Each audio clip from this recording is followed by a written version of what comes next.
Cockroach जनता party. तो आज सारी बात करेंगे अच्छे से, पर आपको पता है यहाँ पे हम शुरू से शुरू करते हैं बातें करना। तो हमारे देश में काफी ज्यादा गड़बड़ चल रही है, आपको ही पता होगा, कभी ये दिक्कत कभी वो दिक्कत। तो आम आदमी आवाज उठाने की कोशिश कर रहा था, ऑनरेबल चीफ जस्टिस जी बोल देते हैं हमारे देश के कुछ ऐसी बातें। Have you seen there are youngsters like cockroaches, they don't get any employment, they don't have any place in profession. Some of them become media, some of them become social media, some of them become RTI activists, some of become another activists, and they start attacking everyone. है cockroach. तो अब अगर इस 140 करोड़ की आबादी वाले देश में मैं एक जॉब नहीं ढूंढ पा रहा हूँ, तो शायद मैं कॉकरोच हूँ, और क्या पता आप भी हो। तो ये प्यारा सा स्टेटमेंट जिससे सारा कुछ शुरू हुआ था, वो कहा था हमारे ऑनरेबल चीफ जस्टिस जी ने। और इनके हिसाब से इस देश में जितने लोग अनएम्प्लॉयड है वो कॉकरोच हैं। सही बात है, देश की हालत जैसे कचरा कूड़े जैसी हो गई है, रहने वाले कॉकरोच ही है जी। और हमें कॉकरोच कहने वाले इन मगरमच्छों को लगता था कि ये बस बोलेंगे निकल जाएंगे, पर इनकी स्टेटमेंट हो गई वायरल, और इतनी वायरल हुई कि सर जी को आना पड़ा सफाई देने। मेरा वो मतलब नहीं था एक्चुअली, ये जो फेक डिग्री होल्ड करते ना, उनके लिए बोली थी ये बात मैंने। सूर्यकांत जी का मतलब कहीं इनसे तो नहीं था। मैंने अपने एफिडेविट में बड़ा स्पष्ट तौर पर लिखा है, पीएफसी का एक कोर्स मैंने कामराज यूनिवर्सिटी से किया।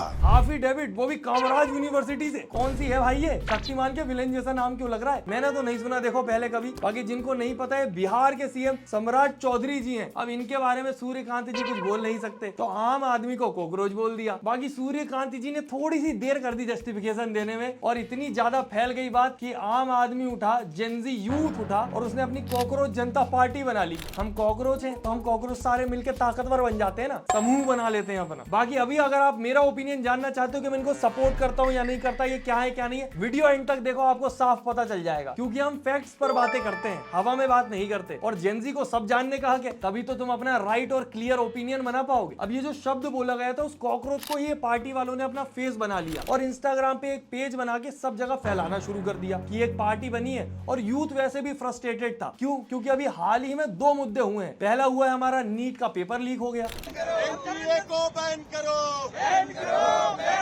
इस नीट वाले मुद्दे पर एक डिटेल वीडियो में बना चुका हूं, तो इसके बारे में आपको पता ही होगा। बाकी इसका जवाब हम कॉकरोच मांग पाते, उससे पहले एक और मुद्दा आ गया सीबीएसई का। इतने बेकार नंबर मैंने बहुत साल देखे हैं कि पेपर हार्ड भी आया होगा और पेपर में चेकिंग थोड़ी ऊपर नीचे टाइट हल्की भी हो जाती होगी, लेकिन इतने ज्यादा मार्क्स कम बच्चों के आज तक मैंने नहीं देखे। अब ये जो मुद्दा है, इसके बारे में काफी लोगों को पता भी नहीं है, तो मैं बता दूं। 12th के आंसर शीट चेक होनी थी सीबीएसई की, और वहां पर उसको चेक मैनुअली करने की जगह इन लोगों ने सोचा ओएसएम चेकिंग करते हैं। ओएसएम मतलब होता है ऑन स्क्रीन मार्किंग, मतलब आंसर शीट डिजिटली स्कैन हुई और टीचर्स की डिस्प्ले पे आई, और उन लोगों ने वहीं से उसको चेक किया, और इसकी वजह से दिक्कत ही हुई कि बच्चों के बहुत कम मार्क्स आए। अब यहाँ पर बहुत सारे रीजन है इसके, कभी वो जो स्कैन हुई वो ब्लर हुई, कभी स्कैन में सही से टीचरों को समझ ही नहीं आया कि कैसा क्या दिख रहा है, और इतनी बुरी हालत हो गई कि जिन बच्चों ने अपने 90% से ज्यादा एक्सपेक्ट किए थे, उनके 80 भी नहीं आए, क्योंकि टीचर्स को जो कॉपी समझ नहीं आ रही थी या पढ़ते नहीं बन रही थी, उनको रीस्कैन करवाने की बजाय उन लोगों ने अपने आलस की वजह से उनको वैसे ही चेक कर दिया। मतलब चेक क्या कर दिया, सीधा नंबर काट के आगे बढ़ गए, चाहे आपने सही किया हो गलत, उनको कोई मतलब नहीं। कुछ टीचर्स हैं जिनकी आईसाइट प्रॉब्लम है, उनको सही से दिख भी नहीं रहा था, उन्होंने बहुत मुश्किल से उन्होंने रिफ्यूजल भेजा, पर उनका एक्सेप्ट नहीं हुआ। उसके बाद भी उन्होंने पेपर चेक किए, तो वहाँ थोड़ा सा हमारे लिए डाउट हो जाता है कि उन्होंने कैसे पेपर चेक किए, और इसी वजह से काफी सारे बच्चे फेल हो गए, और जिन्होंने बहुत ज्यादा पढ़ाई करी थी उसके बावजूद उनके 75% भी नहीं बने, जिसकी वजह से वो जेई के लिए एलिजिबल भी नहीं हो पाए। अब एक तरफ नीट के पेपर लीक हो गए, एक तरफ ये ओएसएम वाला सीन हो गया। जो देश का यूथ है वो मेहनत करे तो करे किसके लिए, ताकि आखिरी में उसके साथ ये करप्शन की वजह से धोखा हो जाए, और इसी वजह से कई बच्चे डिप्रेशन में भी चले गए। काफी बच्चों ने तो गलत कदम तक उठा लिए। अब यहाँ पर जनता को ऑलरेडी फील हो रहा था कि देश का जो सिस्टम है वो ऑलरेडी बच्चों को आगे नहीं बढ़ने दे रहा है, उन्हें पीछे खींच रहा है। जो मेहनत कर रहे हैं उनकी मेहनत की भी कोई कदर नहीं है, और हमारे देश का सिस्टम कुछ ऐसा हो गया है कि वो चाहता है कि देश के बच्चे बेरोजगार रहें। और इन सारी चीजों को इग्नोर करके चीफ जस्टिस ने ध्यान किस चीज पे दिया कि लोग आवाज उठा रहे हैं, और ये जो आवाज उठा रहे हैं इनकी मेरे सामने कोई औकात नहीं है, ये सारे कॉकरोच। और तभी सामने आई कॉकरोच जनता पार्टी, और एक ट्रेंड सा बन गया कि ना बीजेपी पसंद है ना कांग्रेस पसंद है, मैं तो कॉकरोच जनता पार्टी को पसंद करता हूँ। और सारे के सारे यूथ ने सोचा कि हम सब अगर एक हो जाएंगे तो शायद सरकार हमारे बारे में सोचेगी कि हमारी बात पर ध्यान देगी। अभी अगर आप ध्यान दोगे, इनके 10 मिलियन से ज्यादा फॉलोअर्स हैं इंस्टाग्राम पर, और इतने कम समय में इतने ज्यादा फॉलोअर होना बहुत बड़ी बात है। और इसका कारण भी वही है कि यूथ अभी एकदम बिल्कुल फ्रस्ट्रेटेड है। और दूसरी चीज ये है कि इन्होंने खुद को जेनजी की पार्टी बोला है, और जेनजी जिसको अपना मान लेते हैं उसको एकदम दिल से सपोर्ट करते हैं। और इंटरनेट पर कोई चीज ट्रेंड करवाने के लिए जेनजी से बेहतर कोई नहीं हो सकता।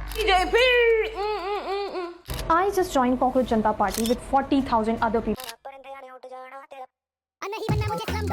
और इनके वायरल होने का एक रीजन ये भी था, जो इनने एलिजिबिलिटी क्राइटेरिया रखा है उसमें साफ लिखा है कि पैसा और पावर के दम पे इस पार्टी में कोई नहीं आ सकता। इसमें आने के लिए आपको लेजी होना पड़ेगा, जी हाँ, आलसी। और दूसरा क्राइटेरिया इस पार्टी में आने का है कि आपको बेरोजगार होना पड़ेगा और आपको क्रॉनिकली ऑनलाइन रहना होगा, मतलब दिन रात हर समय। और आखिरी क्राइटेरिया है कि सरकार से जितनी प्रॉब्लम है या जितनी भी दुविधा चल रही है उन पे आपको रेंट करना आना चाहिए। मैं एकदम परफेक्ट कैंडिडेट हूं दोस्तों इसके लिए, फुल रेंटिंग। अब दिक्कत ये आ रही है यहाँ पर कि काफी सारे लोगों को लगता है कि ये पार्टी अब इलेक्शन में खड़ी होगी, इसको हम वोट देंगे और पुरानी जो पावर में पार्टी है वो हट जाएगी। नहीं, ऐसा नहीं होगा। आपको दुखी करने के लिए माफी चाहूंगा। ये एक ऑफिशियल पॉलिटिकल पार्टी नहीं है और ना ही ये इलेक्शन कमीशन ऑफ इंडिया से जुड़ी हुई है। ये अभी सिर्फ एक इंटरनेट मूवमेंट है जो कि युवाओं की और जो देश के जेनजी हैं उनकी सोच को और उनकी परेशानियों को, दिक्कतों को आगे रख रही है। और सबसे मजे की चीज है इनका मैनिफेस्टो, जो इनकी ऑफिशियल वेबसाइट पे डाला हुआ है, जिसमें काफी सारी बातें ऐसी हैं कि अगर ये सच में लागू हो गई तो काफी सारी नेताओं की तो होश और नींद सब उड़ने वाला है। पर दिक्कत की बात यह है कि मुश्किल बहुत है। जिसमें पहला पॉइंट है कि देश में कुर्सी की अदला बदली नहीं होगी, मतलब किसी भी जज को नेता की कुर्सी नहीं मिलेगी, जो कि ऑब्वियसली होना ही था क्योंकि मुद्दा पूरा एक जज से शुरू हुआ है। मतलब इनके अकॉर्डिंग जज को रिटायरमेंट के बाद राज्यसभा की सीट हलवापुरी की तरह नहीं मिलनी चाहिए। और दूसरा पॉइंट है कि गलत तरीके से डले हुए वोट पर कार्रवाई की जाएगी, जो कि मैं आपको बता दूं पहले भी हो चुकी है। यहाँ पर खुलेआम सीसीटीवी के सामने चंडीगढ़ मेयर इलेक्शन में धांधली की जा रही थी, but thankfully supreme court of India ने इंटरवीन किया और फिर रीपोलिंग ऑर्डर की। तीसरा पॉइंट, महिलाओं के लिए 50% रिजर्वेशन, जो कि पहले 33% हुआ करता था, वो भी विदाउट पार्लियामेंट की स्ट्रेंथ बढ़ाए हुए, मतलब कम से कम आधा रिप्रेजेंटेशन। और चौथा पॉइंट, अदानी अंबानी के ओन करे हुए जितने न्यूज चैनल है वो सब बंद कर दिए जाएं और फ्री इंडिपेंडेंट न्यूज चैनल्स आने चाहिए जहां पर सवाल पूछा जाए और सवाल पूछने के बाद कुछ ऐसा ना हो। मुकेश चंद्राकर पत्रकार थे। इस सड़क का भ्रष्टाचार मुकेश ने दिखाया था। उसकी हत्या की जो कॉन्ट्रैक्टर थे,